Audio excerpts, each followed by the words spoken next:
perhaps you should be more worried about what's happening in your house. And by the way, Megyn, let me just say something.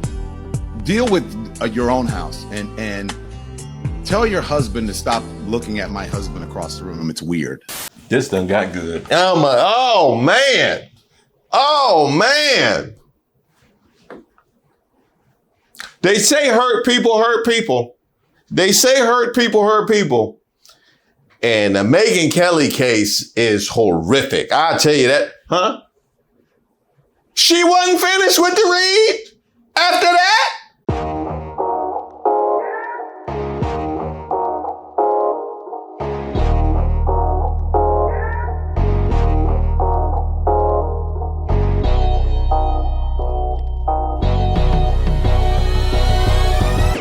Shout out to all the subscribers and the members here on the channel. Don't forget to like the video. I am Reese Waters, and this is Who Raised Y'all, where we highlight those unique individuals going above and beyond to make society worse. When somebody comes up to me on the college campus to say, and before I know if they're going to say I'm a fan or I don't like you, if it's an attractive woman, you can take it to the bank that it's going to be a conservative. You know, the kinds of people you'll see asking to speak to the manager at the pearly gates. I want to talk to the manager. Hey, Megyn Kelly. Megyn Kelly. Yeah, we gotta do it again. We gotta do it again. This you? I do want to play Jemele Hill, speaking of so-called journalists who have it all wrong. Here's this jerk, Sept 15. Of course, as you all know, in the wake of Charlie's murder, there was an incredible amount of angry discourse from the right, blaming the Democrats, blaming liberals, saying, you're the reason this happened. Only to find out, surprise, 22-year-old white dude, loved guns, raised by two parents, lived in a good home, dad is a minister, also a sheriff. Didn't check it in them boxes y'all thought he would check, did he? Okay, first of all, a coat of mascara would be your friend. I'm just going to tell this to you, woman to woman on television. You need a little work, and you should have them back off the camera a little bit because you are not attractive enough to have that extreme close-up. Push away your laptop, Jemele, and add a filter or two. Honestly, we actually don't use any on this show because I do put on makeup, so I look presentable, but you need work because you can't both be ugly on the outside and the inside. You need to choose one, okay? Choose one.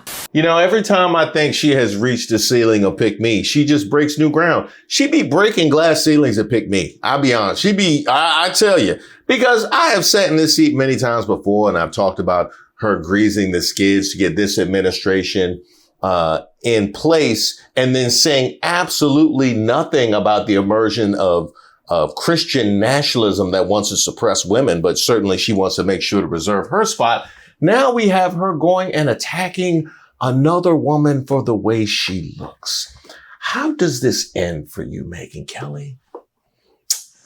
How does this end for you? You what? Almost 60? You too old to be acting like this. You too old to be acting like that. And maybe that's what this is about. You hear Father Time, and I do say Father Time. I might have said Mother Time, but I know you worship the patriarchy. So you hear Father Time knocking on your door and God forbid you actually address the double standards in media. You want to attack another woman. And I don't know, and a black woman at that. You don't find that suspicious? I definitely wouldn't have called back neither. I wouldn't have called back neither. Not if I saw all of those tweets in response to you getting dragged by the beehive. No, they went and found your high school photos. They went and found a bunch of before and afters, you wearing a garbage can, all that.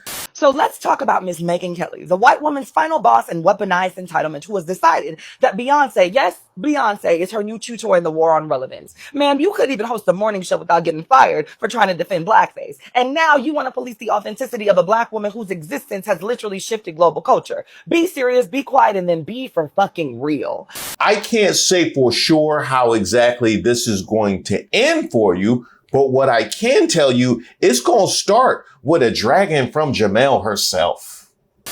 I saw that Megyn Kelly,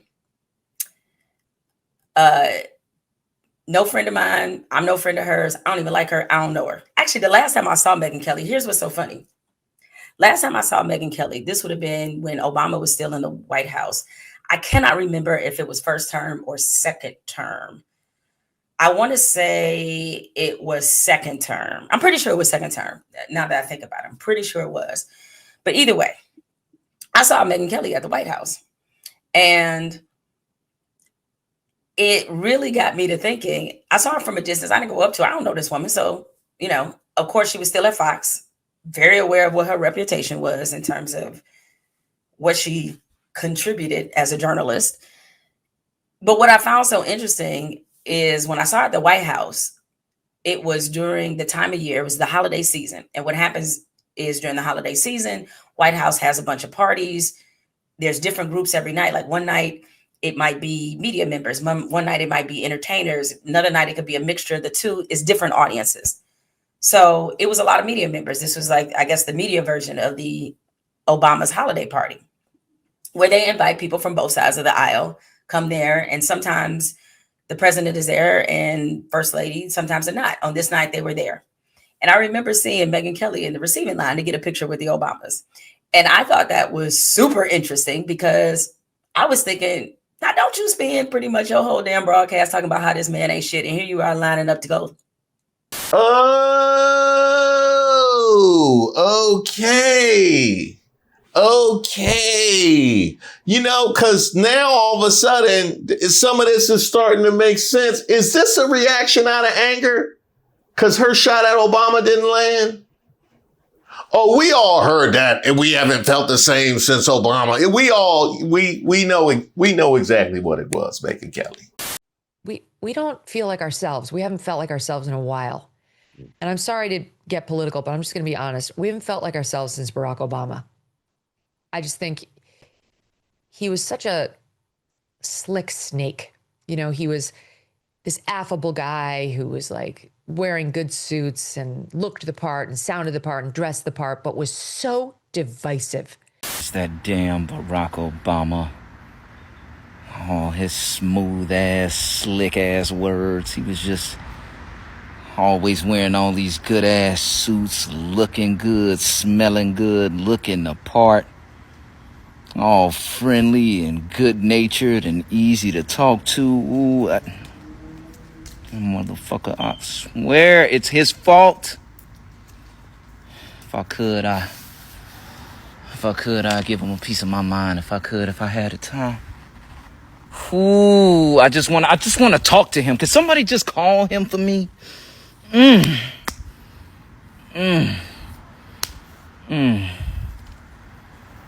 Ever since his ass came in, just shoving everything down our throat. And that's when I knew, like, oh, for a lot of people that are in our business, and especially who are in the position of being considered to be conservative commentators, a lot of that shit is fake. Oh, I was like, oh, this is like WWE to them. This is like wrestling, where they like playing a character. See, what you see here is for real. Like, this is who I am, whether I'm talking to you on YouTube or y'all catch me out in the street. I'm the same person. Woo! She can't even say she the same person, apparently, after you press record. What was that? You put on what was that? What was that again, Megyn? You put on a personality? Is that it? I was really taken aback. And I was like, oh, I got it. That's the game. Peep it. Right? All that being said. So over the course of the years, Megyn Kelly has often had a lot of words for me, a lot of words about me. I generally kind of try to keep her name out of my mouth because I don't like to amplify the thoughts of stupid people.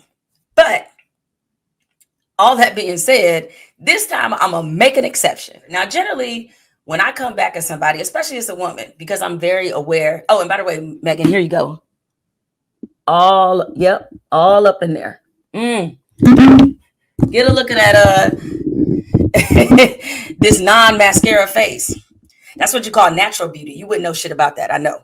So generally when I attack somebody for their words, their ideas, I typically, especially dealing with women on TV, I never say shit about their looks. And the reason I don't say anything about their looks is because this is something that women in television often have to deal with, is us being criticized by our looks rather than how well we do the job, how well we speak about issues, how well we control a broadcast. Like, that's usually put to the side and people judge us based off how we look. But I wouldn't expect somebody like you to get that, because that would actually require your dumb ass to critically think for once in your life, which we know you don't do.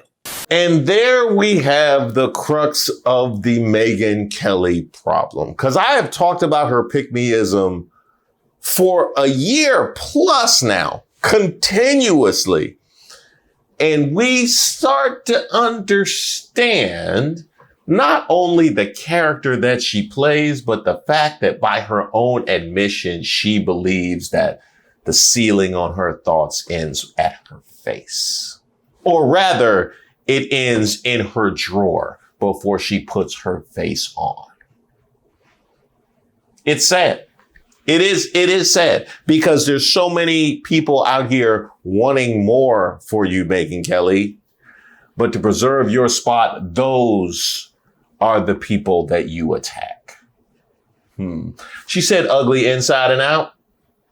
We're going to have to do some inner work as well. This video. Nah, but I'm going to let her cook. That is why I chose to respond. And I'm sorry that you up there, however old you are, looking twice as old as you actually are. My bad.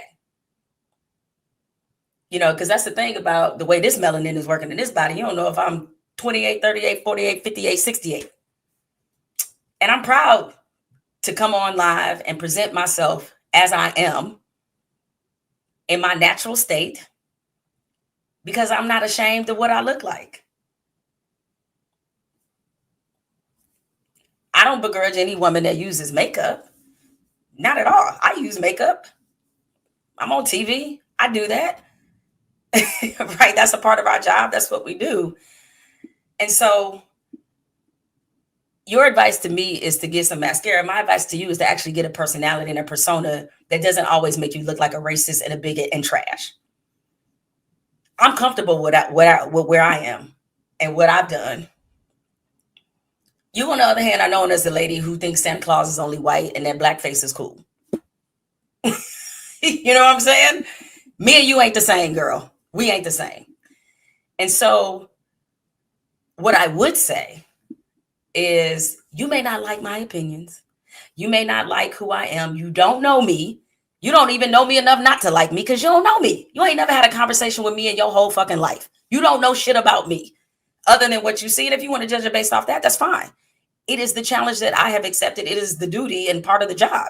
People go by what they see. They don't know you outside of your commentary or whatever. So yeah, I get called names all the time. But what you're not going to do is call me ugly, because this face card ain't never been declined. What I would say that you might want to do, and shout out to my boy Don Lemon for bringing this to our attention. Instead of worrying about what the fuck I look like, about what my mascara I use or don't use, perhaps you should be more worried about what's happening in your house. Maybe people would like you, and the women would like you more if you weren't such a, what you said about my former colleague. And by the way, Megyn, let me just say something. Deal with your own house and tell your husband to stop looking at my husband across the room. It's weird. This done got good. Oh man. Oh man. They say hurt people hurt people. They say hurt people hurt people. And the Megyn Kelly case is horrific. I'll tell you that. Huh? She wasn't finished with the read after that? Megyn, you got more pressing things to worry about than what the fuck Jemele Hill saying. You got more pressing things to worry about than what's coming out of my mouth, according to Don Lemon.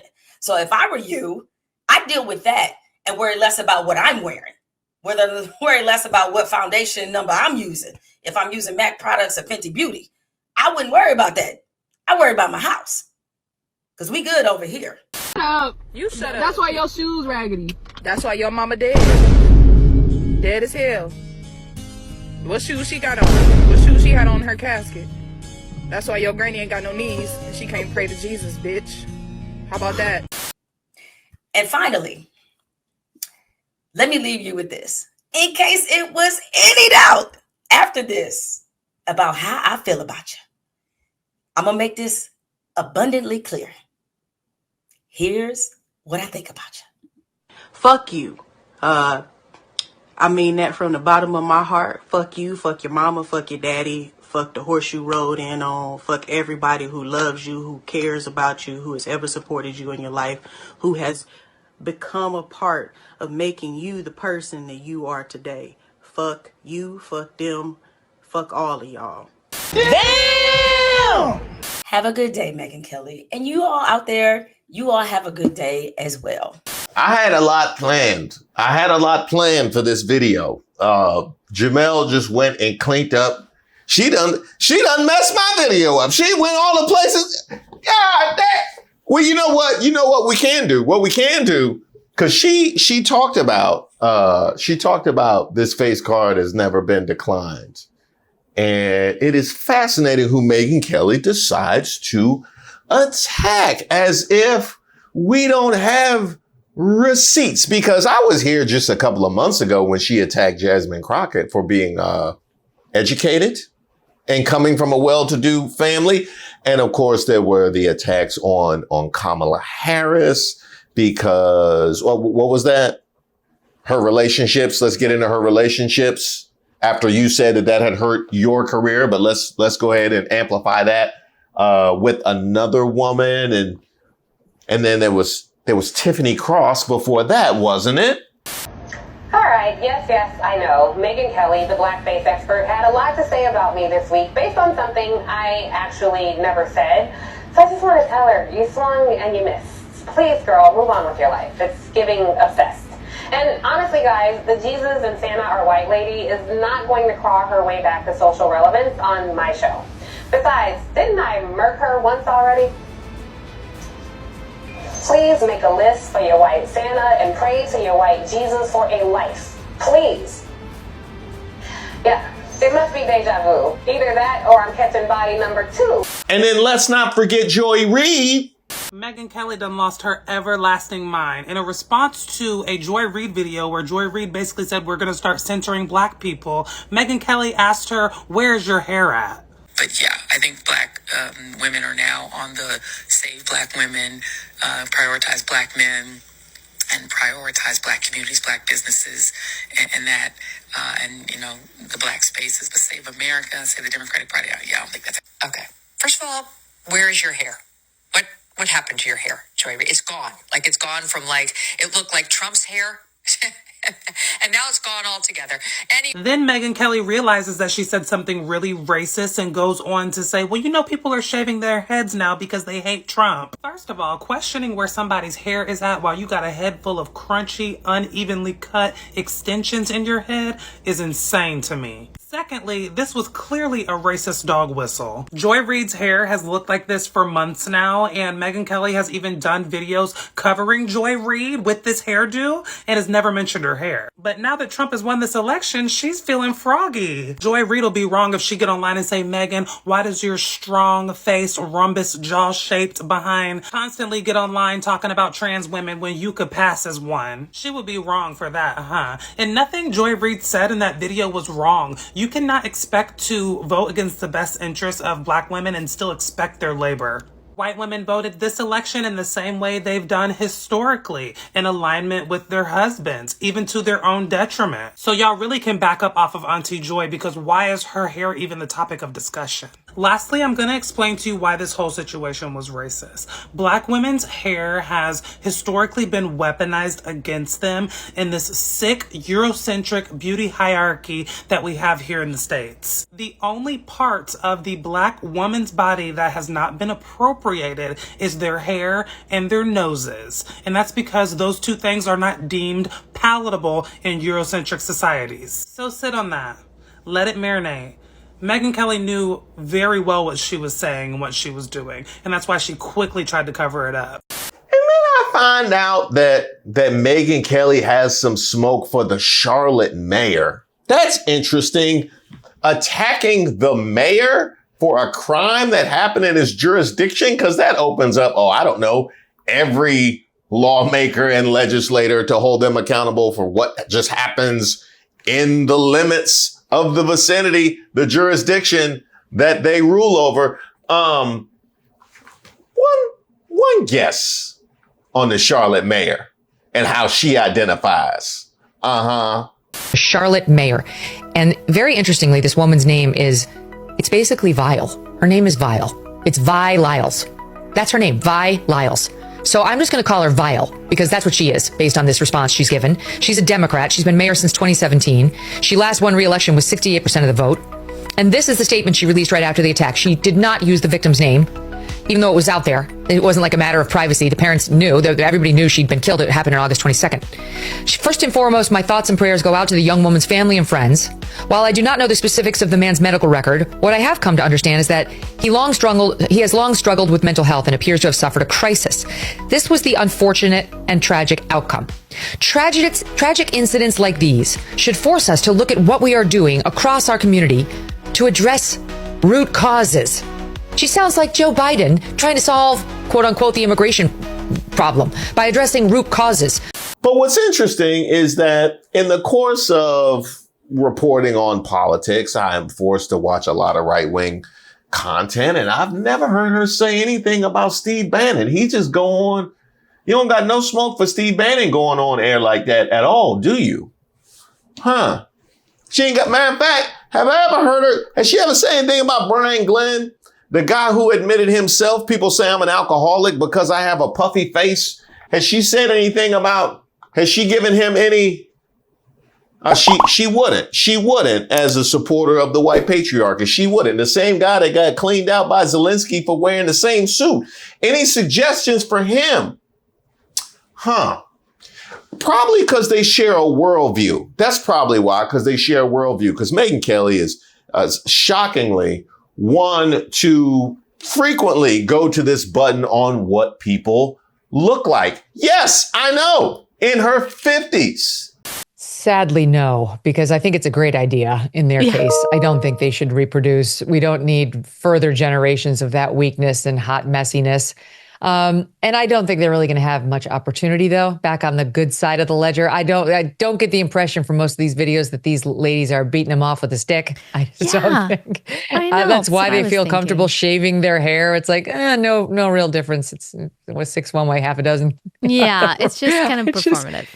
No, you can take it to the bank. It's like, I don't know what it is about conservatives, but you can, like, by and large, it's a very attractive group. They tend to be people who have their lives together, who like care about grooming, who care about presentation. And when somebody comes up to me on the college campus to say, and before I know if they're going to say I'm a fan or I don't like you. If it's an attractive woman, you can take it to the bank that it's going to be a conservative. So these leftist women who somehow think it's a middle finger to the man to lean into unattractiveness are really only hurting themselves, and really, hooking up and getting pregnant is probably the last thing they need to worry about. Sorry. Yeah, there's a lot of issues. There's some deep issues, much deeper than Donald Trump. And here is Brian Glenn saying the exact same thing. I want you to keep in mind who is in these clips with him. Yes, it's a woman. The men on the conservative side are alpha males. They drive big trucks. They hunt, they fish, they do all that. And the women love being women. They know what a woman is. They know how to dress. They know how to act. They take care of themselves. And as a result, you have attractive women on the conservative side compared to the women who are depriving you of any opportunity to sleep with them, Brian. I know you were disappointed. Yeah, I'm heartbroken right now, to be honest with you. That, you I said can it. tell, I can I tell. could not put it any better than you. And I'm glad you said it, not me. But to your point, yeah. I mean, you look and just look at the. And I don't want this to sound disrespectful at all, but when you look at the conservative women in the movement right now, Yeah. they're beautiful, they're Yeah. strong, they're fit, they Yeah. exercise. Carrie they Lake's a great example. Great of, example of yeah, it. she's And Margie gorgeous. Taylor Greene, Yeah. if you follow on Instagram and social media, she takes care of herself. Yep. Versus a lot of the politicians on the left look pasty, like they've never gone outside for an ounce of sunshine. Liberal women tend to be some of the ugliest women I've ever seen. And I'm serious. I mean, zero makeup. Well, they they take are no men. pride in their. Well, they want to be men. They take no pride in their dress, their attire, their makeup, their haircut. Half of them look like men. Hairy armpits, hairy legs. Come on, that is not embracing what it means to be a woman.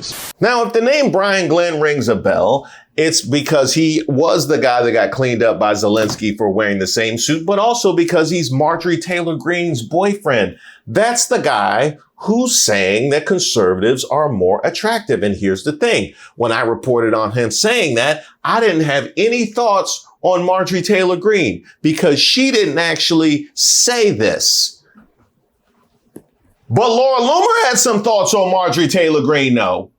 You call yourself a Christian while you wreck your marriage like a whore and lie out a bloated horse face, which has permanent damage from your years of alleged steroid use, which is why you look like a Neanderthal. And really, you messed up because Jemele probably could have helped you get your message to Obama. You know what I mean? She probably could have helped you with that. Now look at you. This country ain't been the same since we let that black ass Barack Obama in office. Slick talking snake, nice suit wearing, fire ass taper fade, caramel skin, nice walking athletic ass, spewing all this race and having a black wife. Coming out in that tan suit, looking all good, it's infuriating. When he got elected the first time, we said, you know what, the Constitution is over. The second time, we was out for revenge. We said we're gonna burn this country to the ground before we let another black ass man run it. I swear if I ran into Obama, I would just push him into the nearest janitor's closet and give him a piece of my mind. I damn Obama.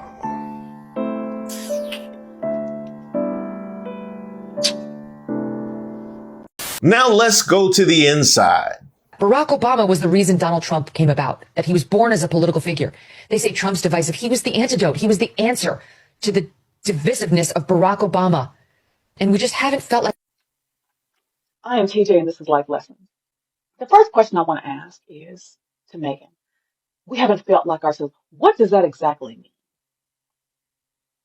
What does that exactly mean? You haven't felt like yourself, or we haven't felt like ourselves. What is ourselves? That's first thing. Second thing, to a degree, I agree with you that things have not been the same, if you will, since Obama, but not for the same reasons. I said in a comment that what the election of President Obama showed, it exposed what was always there. Well, what are you talking about, Hayden? It's like an anthill. Have you ever been walking along the grass and you see like a little bit of a little bit of pile of dirt, but you don't think much of it. But you don't know what's going on underneath that little hill because you don't see any ants. It's just some unsettled dirt until you step on it. And if you stay there, if your foot's there, they converge on you. And then they start to sting and bite you. All the while, the ants have been working underneath the whole time, but you didn't know it until you stepped on it. Until you stepped on what was theirs. That's what happened with the election of President Obama. Megyn Kelly has finally just lost it. Like, we can actually finally say that this YT woman has went as low as anyone could go when it comes to reporting any sort of news. With her full chest, she has all but said what happened to Charlie Kirk was Obama's fault. This is what happens when you have ACES YT people running around who has never had to deal with accountability or consequences for their actions in whatever way that may be, whether it's things that they've done, things that they've said, spreading around misinformation. She said that nobody has ever felt right since that sly snake was president. And I wish that I was there so I could say, wait a minute, back up. Because what I think you meant to say is ACEs have never felt the same since a black man, a very, very intelligent, well-spoken family man, black man, was president. Because that's what I think she meant to say, but she just forgot to add those words that it was only the ACEs who hasn't felt right since he was president. And if this is still going on from 50 years from now, are they still going to blame this one black president for all the shit that is caused from the orange-toed dumpy pants? And since we're talking about Charlie Kirk, this is you saying that you're risking everything to tell the truth about what Charlie Kirk was going through and the stress that you felt in the days before his death. Charlie is not the only one who's been threatened or was threatened to cut ties with you or not platform you. I too have gotten that.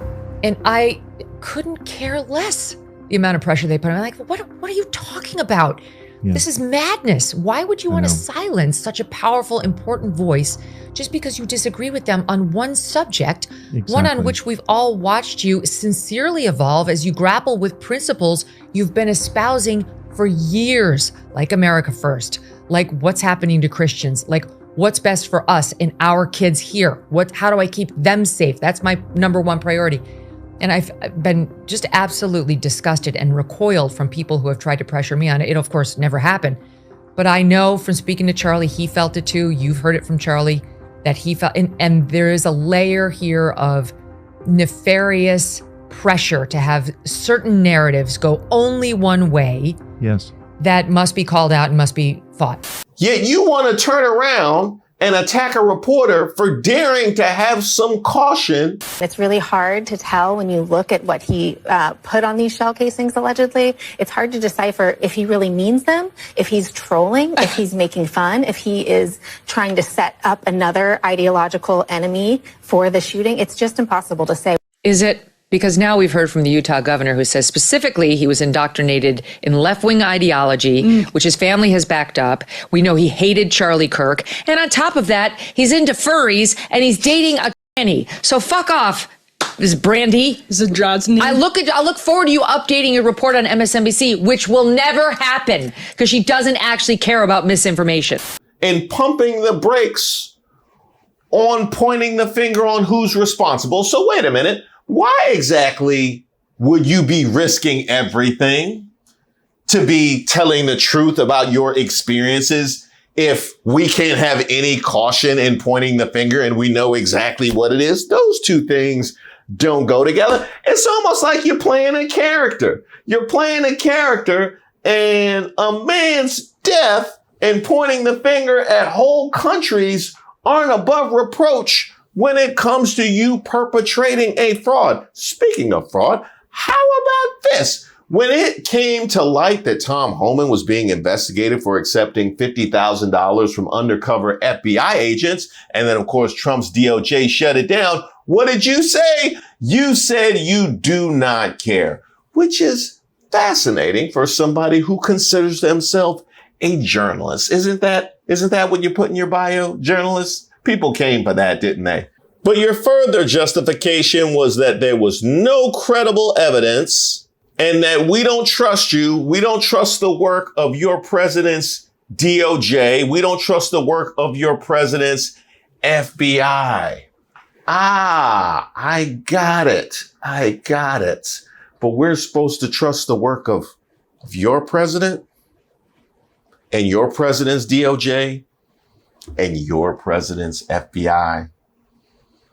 You didn't even think as far forward as tomorrow when you pressed send on that. You completely kneecapped literally any and all of what Trump has to say. And by the way, you have attacked this same DOJ and FBI. I was right here talking about you bringing up the newest dumb thing that Pam Bondi said. That was you. So we've already highlighted what's going on the outside.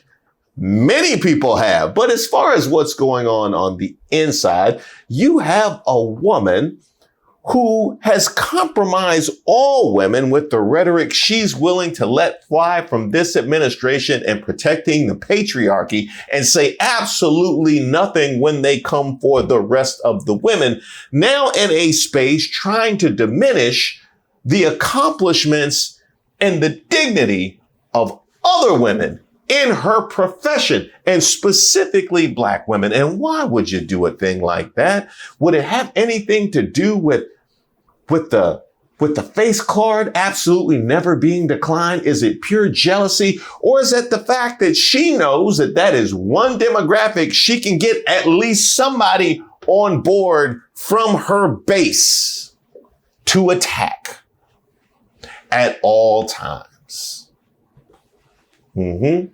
That character was very carefully created and curated. Now, that's not to say that character won't slip from time to time. There's times that she does actually say exactly how she feels. Why did Megyn Kelly just seem like she was getting turned on as she was explaining why she got problems with Obama? It was like, he was just such a affable guy. He just always wore good suits and just looked the part. But he just was so divisive by always shoving things down her throat. Well, look, Megyn, if you want him to holler at you, my first suggestion, probably be push the camera back a little bit. You know what I mean? That probably will be my first, but it would probably be, that extreme close up that just, that's not, it's shine. It's washed out. It's washed out. It's a bit heavy. Now, I'm talking about what's going on the inside, because that's shining through. Now, for the record, Jemele Hill happens to be somebody that I consider a friend and a mentor. She did join me on my live not too long ago, and she had some thoughts that Megyn Kelly probably needed to hear. So this is what I wish more men would understand. The patriarchy is killing y'all too. And I know that the spoils of it in the moment seem so much greater than the downsides. But and I'm not saying that men don't need to provide, and that's a part of being a man. I get that. But the provider narrative and the emotional suppression and all these other things, I was like, it is sending a lot of men to an early grave. And what is very clear between the MAGA men and even the trad wives, right, the traditional wives, is they're going to hold on to a white supremacist ideal, even if it kills them. And the reason you constantly see those same groups of people voting against their own interests is because they have not realized yet how much white supremacy has cost them too. It's not about white supremacy has damaged us considerably, obviously, but they don't even see the ways in which it has prevented them from mobilizing in this country, upwardly mobilizing in this country, because they've allowed people with far more means and access and billionaires and the people who have everything to gain from the division to successfully convince them that the reason that they don't own a house, the reason that they don't have whatever their version of the American dream is because we're preventing that. We're live every Tuesday at Reese Waters. Make sure you subscribe and turn on your notifications.